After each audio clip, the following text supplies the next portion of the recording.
morning and welcome to the lecture series on fiction, epics, novels and poetry. I am Dr. Sharbani Banerjee and this is our opening module, module 1. It's called A Study of Genealogy. We need to understand how genres happen. What is a genre? What is genealogy? Study of genres. Once we understand this, we can then start discussing the different genres, subgenres and the different modes. We are going to discuss mostly the novel, the modern and postmodern novel, the short story within the scope of this lecture series. So, let us start understanding genre and its neoclassical formulation. As a term, genre indicates a formula and it represents a conventional setting. So, genre represents a set of formal features, thematic structures, a situation of address and rhetorical functions. Genre mediates between social situation and the text. So, many scholars have stated their critical views regarding genre and the study of genre, which is genealogy. For example, Jean-Frau notes that genre is a universal dimension of textuality.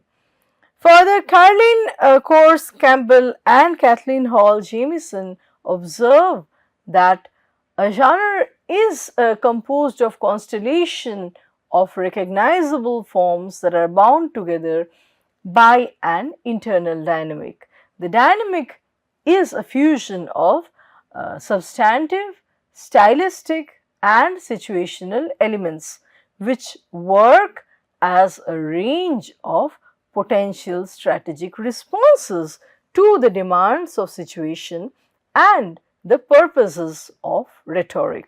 Caroline Miller states that genres are typified rhetorical actions that are based on recurrent situations. According to anthropologist Bronislaw Malinowski, genre is, to quote Malinowski, a context of situation, unquote, an information laden structure that conveys an aim, purpose and direction of the accompanying activities. Further, Michael Halliday states that genre is a semiotic structure and it is equivalent to linguistic register. It is the configuration of semantic resources that the member of a culture typically associates with a situation. Genre operates with an absolute dichotomy between concrete particular and the abstract general. So, Jean-Frau in his work Genre identifies genre as a rigid transhistorical class exercising control over the text that it generates. Annie Friedman suggests that a text subscribes to a genre and corresponds through describing in terms of certain rules of a given genre. Charles Wieseman suggests that as an extension of literary genres, genre can be forms of life, ways of being or existence. They are frames for social action. Genres shape the thoughts we form and the communications by which we interact. They are the familiar places we go to create intelligible communicative actions with each other, and they are the guideposts that we use to explore the familiar. Now, a deconstructionist such as Jacques Derrida notes that the genre draws the signs of limitation and the limits establish the norms and interdictions within which a text can operate. So, Derrida in his work The Law of Genre states, I quote, "A text would not belong to any genre. Every text participates in one or several genres.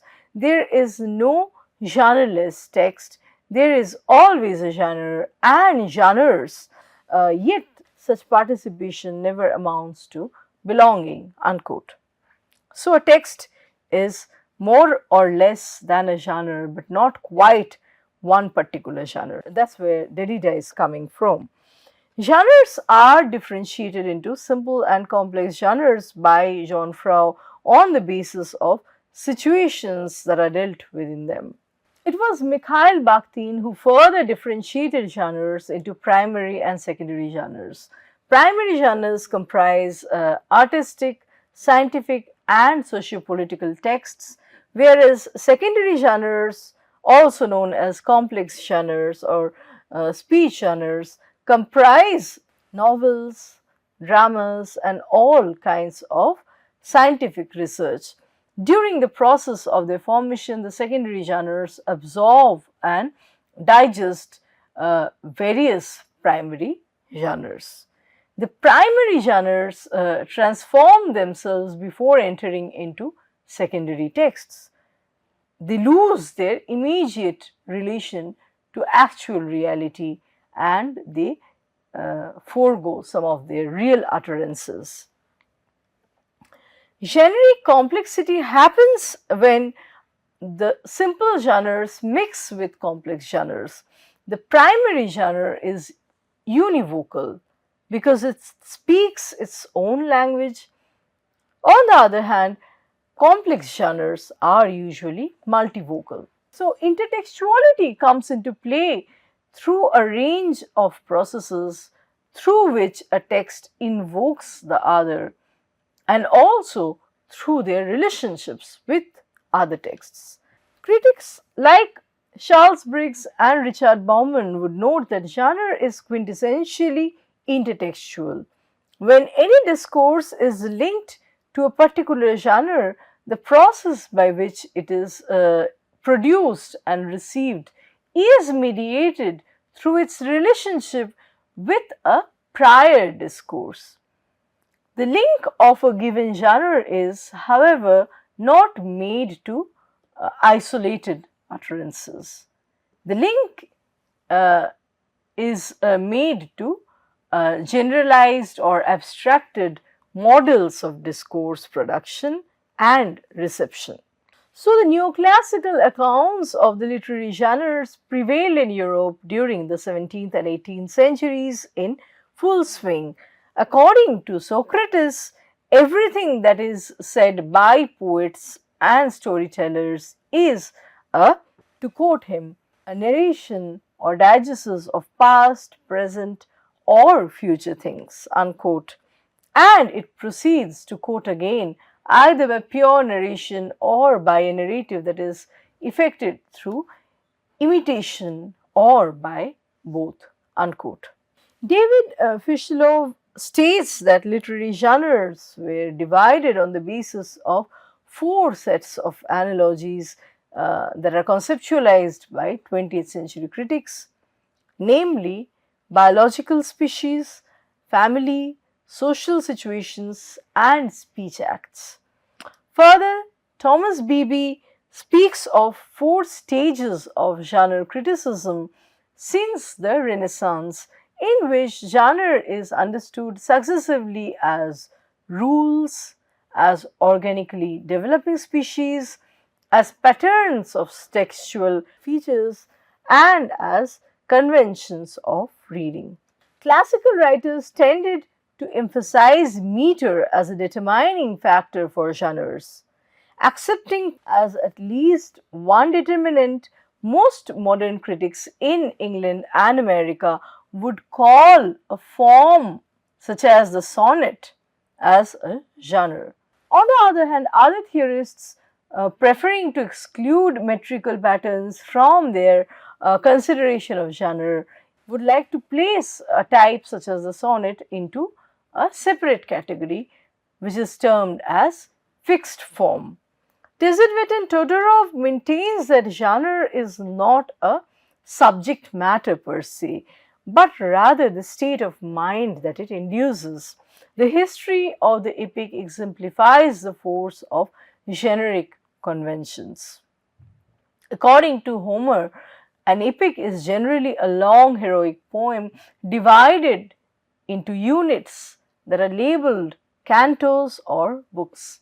Its diction is elevated, its action sweeping in scope, and more specific conventions are there, which include the invocation of the god or gods who will preside over the journey or the venture.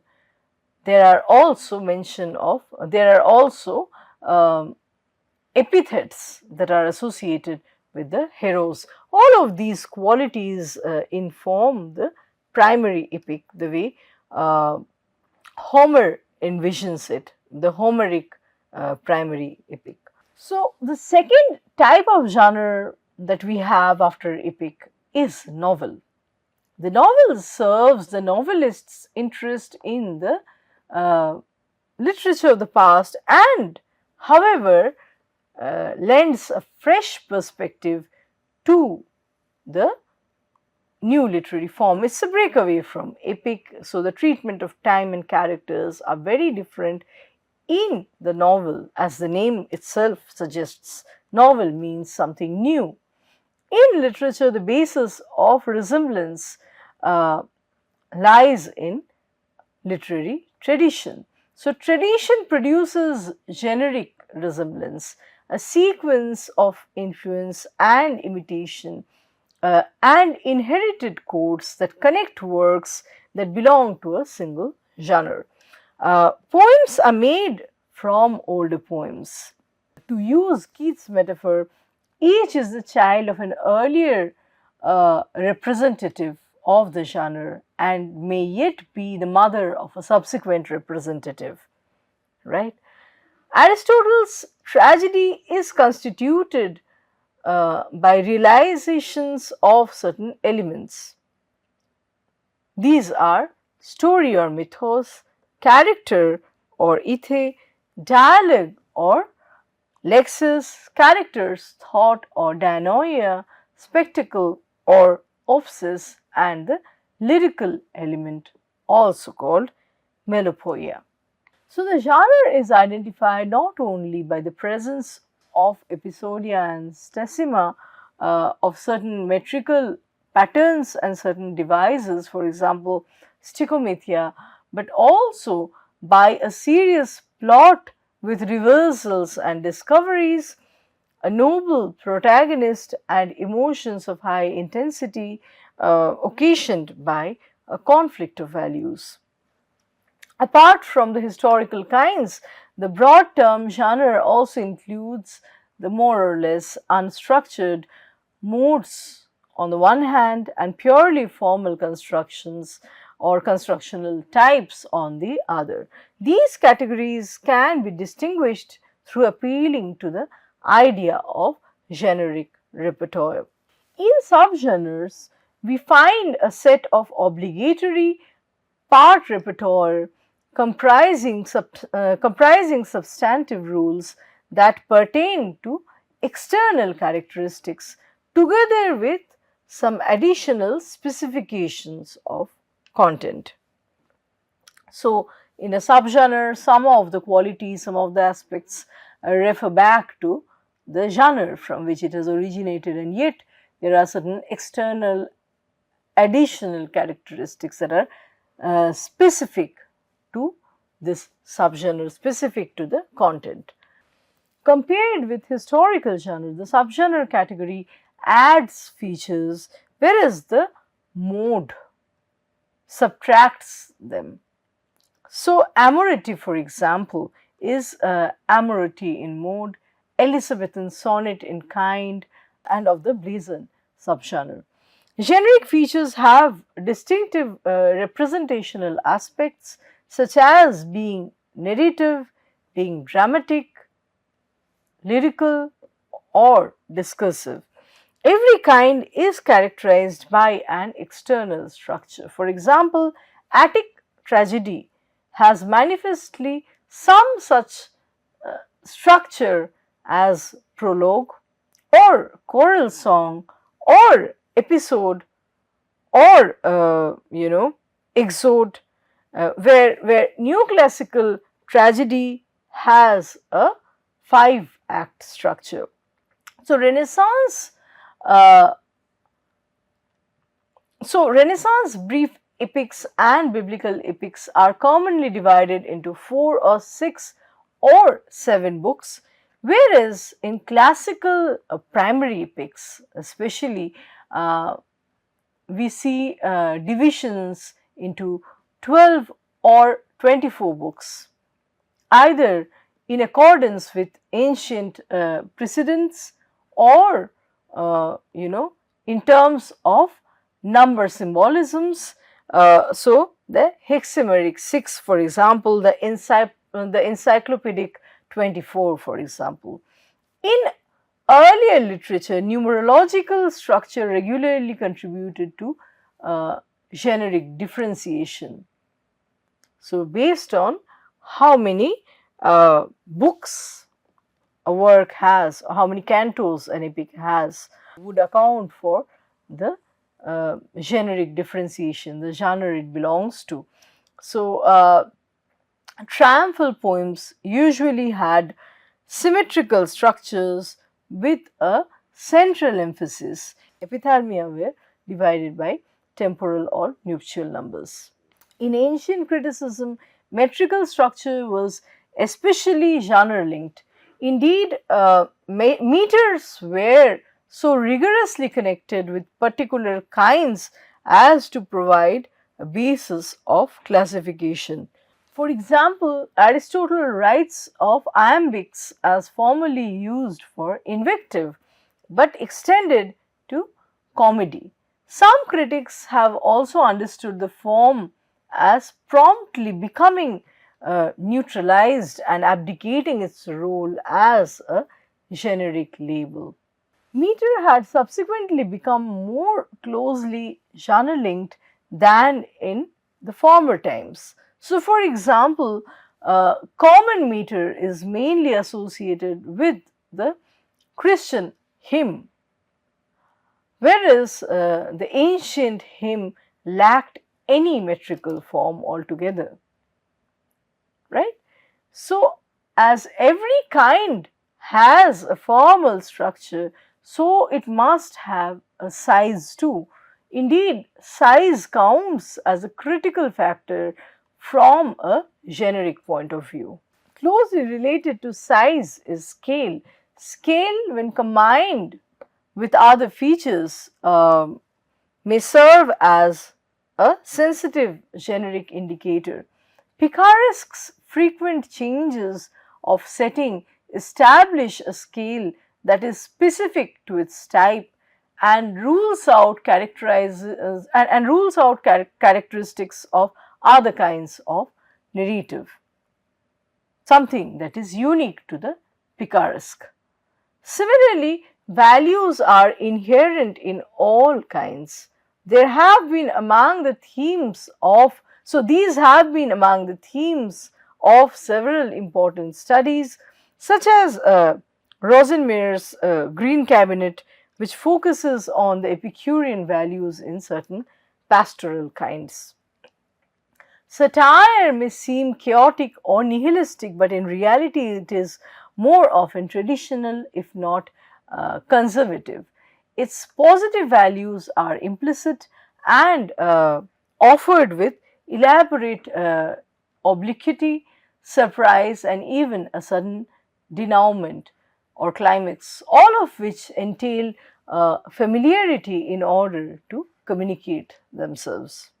A distinctive value of satire is its strangely secure candor.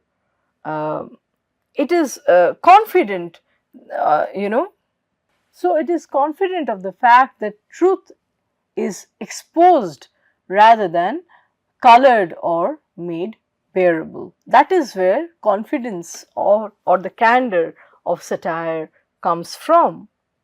Each kind has an emotional coloration which may be called the mood, almost in the sense that Milton uses. To quote Milton, the strain I heard was of a higher mood, unquote, where he raises Lycidas in generic pitch. Mood plays a specifically vital part in Gothic romance, where it often colors certain characters, atmosphere, and the natural description. In their starting point, many kinds used to have a characteristic occasion.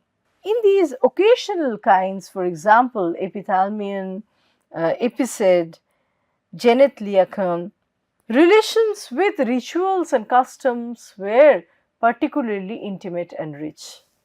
Occasion, in its imaginary attenuated form, coalesces with the stylistic features as is observable in the short poetic kinds. Lyrical forms often seem to imply actual interpersonal relations.